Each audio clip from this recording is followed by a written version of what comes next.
Grammar ചർച്ചാവേദിയുടെ പുതിയ എപ്പിസോഡിലേക്ക് പ്രേക്ഷകർക്ക് സ്വാഗതം. ഞാൻ ഗോപാലകൃഷ്ണൻ തെക്കേപ്പാട്ട്.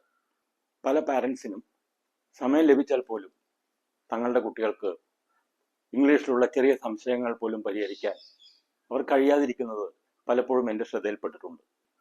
അത്തരം പാരൻസിനെ കൂടി മനസ്സിൽ കണ്ടുകൊണ്ടാണ് ഈ പ്രോഗ്രാം തയ്യാറാക്കിയിട്ടുള്ളത്. അതുകൊണ്ട് ദയവായി ഫോളോ ചെയ്യുക.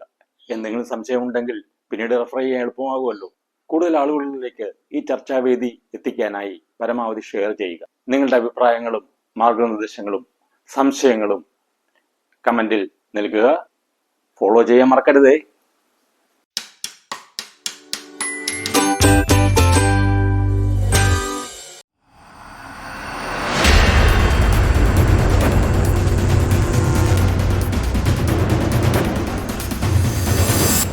കഴിഞ്ഞ എപ്പിസോഡിൽ ഓക്സിലറി വെർബിനെ കുറിച്ചാണ് നമ്മൾ ചർച്ച ചെയ്തത്. ഓക്സിലറി വെർബ് എന്താണ്, ഫൈനൈറ്റ് വെർബ് എന്താണ്, അത് തന്നെയാണ് ഓക്സിലറി വെർബ് എന്ന് നമ്മൾ കണ്ടു. അതായത് ഫൈനൈറ്റ് വെർബായ ഡു, ബി, ഹാവ് എന്നിവ തന്നെയാണ് ഓക്സിലറി വെർബായിട്ടും വരാറുള്ളത്, സഹായക്രിയയായിട്ടും വരാറുള്ളത്. അതായത് പൂർണ്ണക്രിയകൾ തന്നെ പരസ്പരം സഹായിക്കുകയാണ് ചെയ്യാറുള്ളത്. എന്തിനാണ് സഹായിക്കുന്നതെന്ന് നമ്മൾ കണ്ടു. കാരണം വെർബിന് 3 ജോലികളുണ്ട്. ഒന്ന്, സബ്ജക്റ്റ് ചെയ്യുന്ന വെർബ് അല്ലെങ്കിൽ സബ്ജക്റ്റ് ചെയ്യുന്ന ആക്ഷൻ, സബ്ജക്റ്റ് ചെയ്യുന്ന ജോലി എന്തെന്ന് വ്യക്തമാക്കുക. ആ വെർബ് പ്രസന്റ് ആണോ പാസ്റ്റ് ആണോ എന്നുള്ള ടെൻസ് കാണിക്കുക. നമ്പർ, വചനം, ഏകവചനമാണോ ബഹുവചനമാണോ എന്ന് സൂചിപ്പിക്കുക. ഇങ്ങനെ പ്രധാനപ്പെട്ട 3 ജോലികളാണ് ഉള്ളത്. അതിൽ വെർബിന് ആ വെർബ് ചെയ്യുന്ന അല്ലെങ്കിൽ ആ സബ്ജക്റ്റ് ചെയ്യുന്ന ആക്ഷൻ എന്താണെന്ന് കാണിക്കുക എന്നുള്ളതാണ് പ്രധാനപ്പെട്ട ജോലി. ആ ജോലി ചെയ്യേണ്ടത് എപ്പോഴും വെർബ് തന്നെയാണ്. അഡീഷണൽ ആയിട്ട് വരുന്ന സമയങ്ങളിൽ, അഡീഷണൽ ആയിട്ട് ഒരു ജോലി വരുന്ന സമയങ്ങളിൽ മാത്രമാണ് ഓക്സിലറി വെർബിനെ സഹായത്തിനായിട്ട് വിളിക്കുക.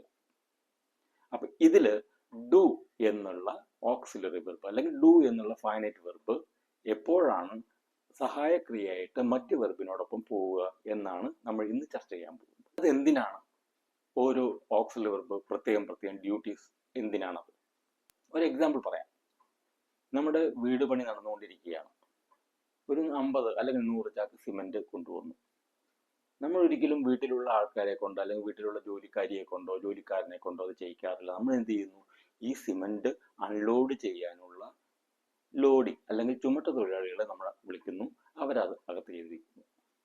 അപ്പൊ ഒരു ജോലി ഉണ്ടെങ്കിൽ അതിന് ആപ്റ്റായിട്ടുള്ള, അതിനനുസരിച്ചുള്ള ആൾക്കാരെ നമ്മൾ ജോലിക്ക് വിളിക്കുന്നത് പോലെയാണ് ഓരോ ആക്സിലറി വെർബും ഏതൊക്കെ സന്ദർഭങ്ങളിലാണ് ഉപയോഗിക്കേണ്ടതെന്ന് വ്യക്തമായ ധാരണയുണ്ടെങ്കിൽ നമുക്ക് ഇങ്ങനെയുള്ള ഗ്രാമറിന്റെ അടിസ്ഥാന പ്രശ്നങ്ങൾ നമുക്ക് പലപ്പോഴും ഒഴിവാക്കാൻ നമുക്ക് സാധിക്കും.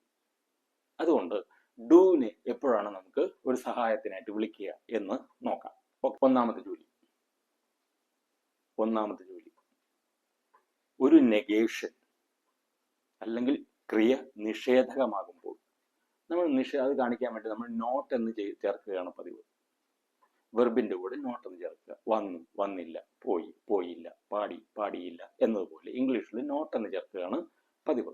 ഈ നോട്ട് എന്ന് ചേർക്കണമെങ്കിൽ വെർബിനോടൊപ്പം നേരിട്ട് നമുക്ക് ചേർക്കാൻ കഴിയില്ല. അൺലെസ്, അതായത് is, am, are, was, were എന്ന ബിയുടെ ഫോംസ് ഒഴികെയുള്ള, ഈ ബിയുടെ ഫോംസിന് പ്രത്യേകതയുണ്ട്. അവ വെർബായിട്ട് നിൽക്കുമ്പോൾ ഓക്സിലറി വെർബിന്റെ ജോലിയും പരമാവധി ചെയ്യുന്നു എന്നാണ്. ഒരു സെന്റൻസിലെ ക്രിയ ബിയുടെ ഫോം ആണെന്നുണ്ടെങ്കിൽ, is, am, are, was, were എന്നിവയാണെങ്കിൽ നമുക്ക് സാധാരണ രീതിയിൽ ഒരു ഓക്സിലറി വെർബിന്റെ ആവശ്യം വരുന്നില്ല.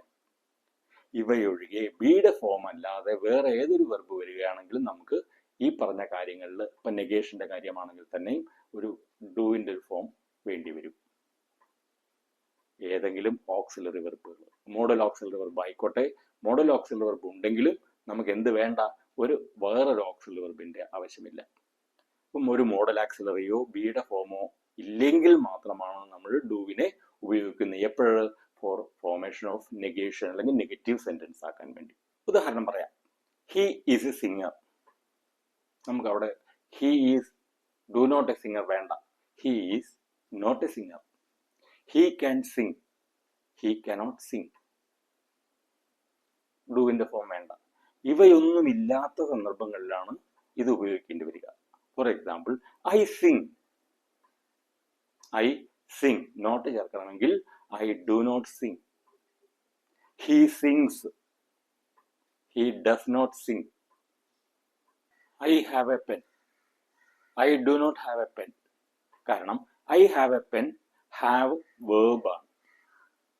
നോട്ട് ചേർക്കണമെങ്കിൽ ഹാവിൻ്റെ എന്ന് ചേർക്കാൻ പറ്റില്ല. ഹാവ് ഒരു ഓക്സിലറി വെർബായിട്ട് വരികയാണെങ്കിൽ മാത്രമേ ഒരു നോട്ട് അതിൻ്റെ കൂടെ ചേർക്കാൻ പറ്റുള്ളൂ. I have completed the verb. Have എന്ന് പറയുമ്പോൾ കംപ്ലീറ്റഡ് ദ വെർബ്, കംപ്ലീറ്റഡിന്റെ ഓക്സിലറി ആയിട്ട് വന്നു ഹാവ് കംപ്ലീറ്റഡ്. ഓക്കെ, അങ്ങനെ എങ്കിൽ ഓ ഓക്സിലറി വെർബിനോടൊപ്പം നോട്ട് ചേർക്കാം. I haven't completed. Okay, I have എന്ന മെയിൻ വെർബായിട്ട് വരികയാണെങ്കിൽ I have a pen, I do not have a pen. Do എന്ന് ഓക്സിലറി വെർബ് ഉപയോഗിച്ച് നെഗേഷൻ നോട്ട് എന്ന് അതിൻ്റെ കൂടെ ചേർക്കുന്നു.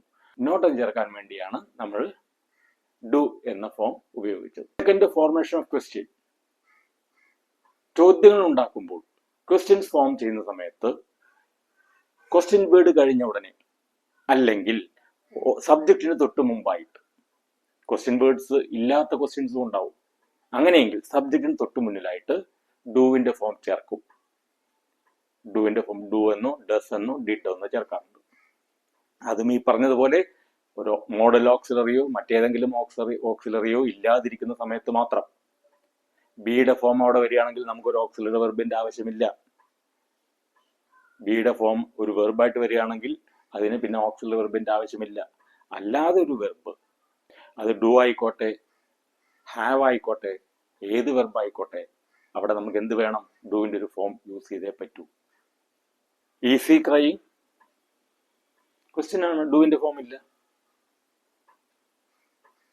I like ice cream, do you like ice cream, do you like ice cream. ഡൂവിന്റെ ഫോം യൂസ് ചെയ്തു, കാരണം അവിടെ വേറെ ഓക്സിലറി ഇല്ല. ഈസ് എന്ന അല്ലെങ്കിൽ ബിയുടെ ഫോം ആയിട്ടുള്ള വെർബുമല്ല യൂസ് ചെയ്തിരിക്കുന്നത്. അപ്പോൾ ഫോർമേഷൻ ഓഫ് ക്വസ്റ്റ്യന് ഡൂവിന്റെ ഫോം ഉപയോഗിക്കുന്നു. അത് യെസ് ഓർ നോ ക്വസ്റ്റ്യൻ ആയാലും ക്വസ്റ്റ്യൻ വേർഡ് ക്വസ്റ്റ്യൻ ആയാലും ഡു ഉപയോഗിക്കും. എപ്പോഴാണ് അത് കണ്ടീഷൻ ഉണ്ട്, മറ്റ് ഓക്സിലറി വെർബ് ഇല്ലെങ്കിൽ. ഡൂവിന്റെ ഫോം ഉപയോഗിക്കുന്നത് ടു ഗിവ് എംഫസൈസ്, ഒരു കാര്യം ഊന്നി പറയാൻ, അത് തന്നെയാണ്, അങ്ങനെ തന്നെയാണ്, അല്ലെങ്കിൽ അത്രയധികം എനിക്ക് ഇഷ്ടമാണത്. I like songs of Yesudas, I do love Yesudas song, I do love. He finished his homeworks, he did finish his homework, did finish his homework. നമ്മൾ നേരത്തെ പറഞ്ഞു ഡൂവിന്റെ ഫോംസ് യൂസ് ചെയ്യുന്ന സമയത്ത് പ്ലെയിൻ വെർബ് അല്ലെങ്കിൽ V1 ഫോം അല്ലെങ്കിൽ ബേസ് ഫോം മാത്രമേ use ചെയ്യാറുള്ളൂ. I do like poetry, എനിക്ക് പോയട്രി അത്ര ഇഷ്ടമാണ്.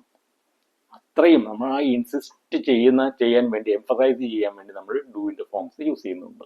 പിന്നെ നാലാമത്, ഒരു ക്രിയ ആവർത്തിച്ച് പറയുന്ന സമയത്ത് ആ ആവർത്തനം ഒഴിവാക്കാൻ വേണ്ടി, റിപ്പിറ്റേഷൻ ഒഴിവാക്കാൻ വേണ്ടി നമ്മൾ ഡു എന്ന് യൂസ് ചെയ്യുന്നു.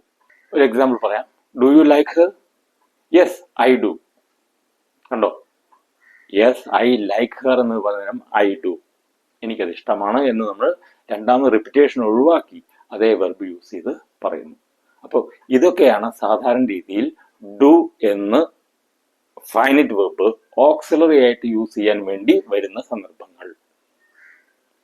അതായത് ഈ 4 സന്ദർഭങ്ങളിൽ മാത്രമേ നമുക്ക് ഡൂവിന്റെ ആവശ്യമുള്ളൂ. ഈ 4 സന്ദർഭങ്ങളിൽ മാത്രമേ ഡു എന്ന ഓക്സിലറി വെർബ് പൊതുവെ ഉപയോഗിക്കാറുള്ളൂ.